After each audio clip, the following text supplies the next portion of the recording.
नमस्कार। प्रादेशिक समाचार के साथ मैं मुग्धा तिवारी। पहले मुख्य समाचार। दिग्गज उद्योगपति दिवंगत रतन टाटा का आज शाम मुंबई में राजकीय सम्मान के साथ किया जाएगा अंतिम संस्कार। प्रधानमंत्री नरेंद्र मोदी की ओर से केंद्रीय गृह मंत्री अमित शाह अंत्येष्टि कार्यक्रम में होंगे शामिल।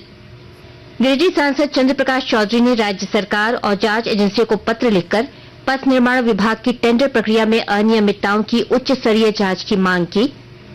राजधानी रांची में 10 जून 2022 में हुई हिंसा मामले में 3 और अभियुक्तों के खिलाफ आरोप तय। केंद्र सरकार ने रक्षा राज्य मंत्री संजय सेठ की पहल पर रांची में ईएसआईसी के जरिए मेडिकल कॉलेज खोलने का लिया निर्णय। और चतरा में टीएसपीसी के सब जोनल कमांडर हरेंद्र गंजू के दस्ते और पुलिस के बीच मुठभेड़ में 2 उग्रवादी मारे गए। और अब समाचार विस्तार से। दिग्गज उद्योगपति दिवंगत रतन टाटा का आज शाम मुंबई में राजकीय सम्मान के साथ अंतिम संस्कार किया जाएगा। उनके अंत्येष्टि कार्यक्रम में केंद्रीय गृह मंत्री अमित शाह प्रधानमंत्री नरेंद्र मोदी की ओर से शामिल होंगे। अभी अंतिम दर्शन के लिए श्री टाटा के पार्थिव शरीर को मुंबई स्थित एनसीपीए में रखा गया है, जहां शाम 4 बजे तक लोग उनके दर्शन कर श्रद्धांजलि अर्पित करेंगे। गौरतलब है कि देर रात 86 वर्ष की आयु में रतन टाटा का मुंबई के एक निजी अस्पताल में निधन हो गया। इधर राज्य सरकार ने रतन टाटा के निधन पर झारखंड में 1 दिन के राजकीय शोक की घोषणा की है। रतन टाटा के निधन पर भाजपा के प्रदेश अध्यक्ष बाबूलाल मरांडी ने शोक व्यक्त किया।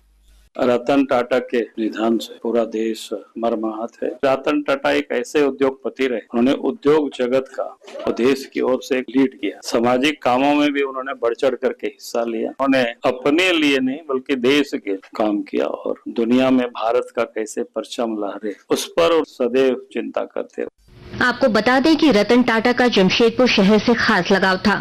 वे सन 1962 में टाटा समूह में सहायक रूप में शामिल हुए थे। उसी वर्ष Tata engineering and locomotive company के जमशेदपुर संयंत्र में 6 माह की ट्रेनिंग ली थी। वे अंतिम बार 3 मार्च 2021 को जमशेदपुर आए थे। गिरिडीह सांसद चंद्र प्रकाश चौधरी ने पथ निर्माण विभाग में आमंत्रित और आवंटित निविदाओं में बरती जा रही अनियमितताओं की उच्च स्तरीय जांच की मांग की है। श्री चौधरी ने इस कार्य में शामिल संवेदक और पदाधिकारियों की आय से अधिक संपत्ति की भी जांच का आग्रह किया है। सांसद ने इस संबंध में प्रवर्तन निदेशालय, केंद्रीय जांच ब्यूरो, भ्रष्टाचार निरोधक ब्यूरो, मुख्य सचिव, मंत्रिमंडल निगरानी एवं समन्वय विभाग के सचिव और संबंधित विभाग के सचिव को पत्र लिखा है। पत्र में उन्होंने कहा है कि आमंत्रित और आवंटित निविदाओं में बरती जा रही अनियमितता से सरकार को वित्तीय क्षति हो रही है। राजधानी रांची में 10 जून 2022 को हुई हिंसा से जुड़े एक मामले में 3 और आरोपियों के खिलाफ आरोप तय किया गया है। अपर न्यायायुक्त विशाल श्रीवास्तव की अदालत ने नवाब चिश्ती उर्फ समद, शकील उर्फ कारू और नदीम अंसारी पर आरोप तय किया है। मामले में अब अभियोजन पक्ष की ओर से गवाही कराई जाएगी। मामले में पूर्व से 11 आरोपी ट्रायल फेस कर रहे हैं। रांची हिंसा मामले में अलग अलग थानों में 48 से अधिक मामले दर्ज हैं। एक मामले की जांच सीआईडी ने की है, जबकि अन्य मामलों में ट्रायल जारी है। भारतीय जनता पार्टी के प्रदेश अध्यक्ष बाबूलाल मरांडी ने कहा है कि भाजपा की गो गो दीदी योजना की लोकप्रियता को देखकर मुख्यमंत्री हेमंत सोरेन घबरा गए हैं। उन्होंने मुख्यमंत्री से कहा कि उनके डराने धमकाने का प्रभाव भाजपा कार्यकर्ताओं पर नहीं पड़ने वाला। जब से गोगो दीदी योजना को भारतीय जनता पार्टी ने लाई है, उसी दिन से राज्य के मुख्यमंत्री हेमंत सोरेन जी और उनकी पत्नी पूरी तरह से बौखला सा गए। नोटिस निकलवाना, धमकी दिलवाना और साथ ही ट्विटर में खुद भी उन्होंने ट्वीट किया और कई लोगों की ऑडियो भी मोबाइल में डलवा करके लोगों को डरा रहे हैं। पिछले 5 वर्षों में हेमंत सोरेन जी ने झारखंड की जनता को खूब ठगा। हेमंत सोरेन जितने भी डरा ले धमका ले, लेकिन बीजेपी के कार्यकर्ता कोई डरने वाले नहीं है। उधर झामुमो ने भाजपा की गोगो दीदी योजना के खिलाफ आपत्ति जताई है। झामुमो नेता विनोद पांडे ने निर्वाचन पदाधिकारी के रवि कुमार से मिलकर भाजपा की गोगो दीदी योजना के खिलाफ शिकायत करते हुए कार्रवाई की मांग की है। केंद्र सरकार ने रांची में ईएसआईसी के जरिए मेडिकल कॉलेज खोलने का निर्णय लिया है। केंद्रीय श्रम एवं नियोजन मंत्री मनसुख मांडविया ने नई दिल्ली में इसकी घोषणा की। रक्षा राज्य मंत्री और रांची के सांसद संजय सेठ की पहल पर केंद्र ने यह मेडिकल कॉलेज खोलने का निर्णय लिया है।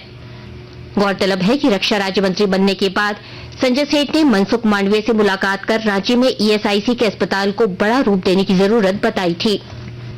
केंद्रीय रेल मंत्री अश्विनी वैष्णव आज दोपहर वीडियो कॉन्फ्रेंसिंग के माध्यम से तेजस राजधानी एक्सप्रेस का साहिबगंज स्टेशन पर ठहराव और साहिबगंज हावड़ा इंटरसिटी एक्सप्रेस को हरी झंडी दिखाकर रवाना करेंगे।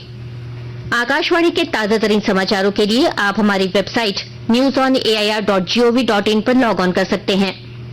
ताजा समाचार X handle @AIR news alerts और Facebook page All India Radio News पर भी उपलब्ध है। आप प्रादेशिक समाचार एकांश के X handle @AIR news _Ranchi और फेसबुक, इंस्टाग्राम पेज तथा YouTube channel AIR news Ranchi पर भी हमारे बुलेटिन सुन सकते हैं। प्रादेशिक समाचार आप आकाशवाणी रांची से सुन रहे हैं। गुमला जिले के आकांक्षी प्रखंड डुमरी में प्रोजेक्ट किशोरी के तहत स्थापित महिला स्वयं सहायता समूह द्वारा संचालित सैनिटरी नैपकिन उत्पादन केंद्र का उद्घाटन किया गया है। विस्तृत ब्यौरा दे रहे हैं हमारे संवाददाता।